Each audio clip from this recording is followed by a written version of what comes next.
Welcome back, returning listeners and first time listeners, to our podcast, Explain It Like I'm Five, the show where we take complex concepts and, well, explain them like we're five.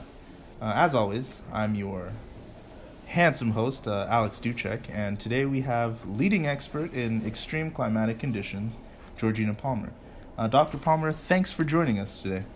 Our pleasure, Alex. Thank you for having us. Of course, and also joining us is Anatoly Reznikov. What is it that you do? Well, thanks for having us both here, Alex. I am a project supervisor on this paper. Of course. So you and your colleagues wrote this paper titled Climate Change, Climatic Variation, and Extreme Biological Responses. Can you tell us a little bit more about that? Would love to. So we started off with 3 questions we wanted to answer. Are extreme biological changes individualistic, species or group specific? Are they commonly associated with unusual climatic events? And what is the important determinant of long-term population trends? Wow, those are some big and interesting questions. So were you looking at biological changes in all species on Earth? No. That would be incredibly difficult to do. We instead narrowed our focus down to 207 species of Lepidoptera and 31 species of birds. Birds and lollipops? Mm-hmm. What? No, Lepidoptera. It's just a fancy grouping term for butterflies and moths, but I'll just refer to them as Lepidoptera throughout this podcast, just to keep my answers short and sweet. Greatly appreciated. But what are we defining as climate change? Very good question. Well, climate change represents the change to the frequency, severity, and sequences of different weather events. Now, these changes may lead to increases in the frequency of some forms of extreme environmental responses associated with heat, drought, or flooding, while decreasing others such as cold. Other studies focus on the individualistic nature of species responses to different aspects of climate change, but we focused mainly on assessing the extent to which extreme population responses are individualistic and evaluating whether extreme population responses are important in determining species' long-term population trends. Wow. Okay, so that all sounds really interesting, but complex. How did you and your colleagues go about researching and testing this? We obtained species data for the butterflies, moths, and birds from various schemes that are national networks of standardized count surveys. Butterfly count data were collected from over 1,600 different sites over 36 years. Moths were collected from almost 300 different sites over 42 years.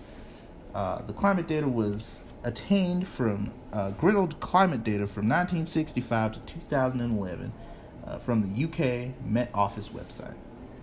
So you're telling me that there are actually people who dedicate their lives to gathering data on moths? Okay, well, moving on. What else can you tell us about the process? Essentially, what we did was take the climate data from, for example, September 1st, 1968 to August 31st, 1969, and this would represent one climatic year, the 1969 climatic year. We would then use the data for that climatic year and compare it to the 1968-1969 population changes, and we considered both direct and lagged effects because extreme climate conditions can be direct or delayed. We examined whether there were associations between species consensus years and extreme climate years. Okay, so all that's well and good, but there's one thing I didn't understand quite in there. What is a consensus year? Oh, that is just any year which showed a significant excess of species experiencing extreme population changes. Okay, I got you. So what did you guys find out? Where are the taxpayer dollars being spent? In every year of our time series, at least 3 species of Lepidoptera and or birds showed an extreme response in population size, and some species experienced extreme population crashes while others simultaneously experienced extreme population explosions in nearly every year. These findings give support to our first hypothesis, that the responses of species to climatic variability are individualistic. We also found support for our second hypothesis.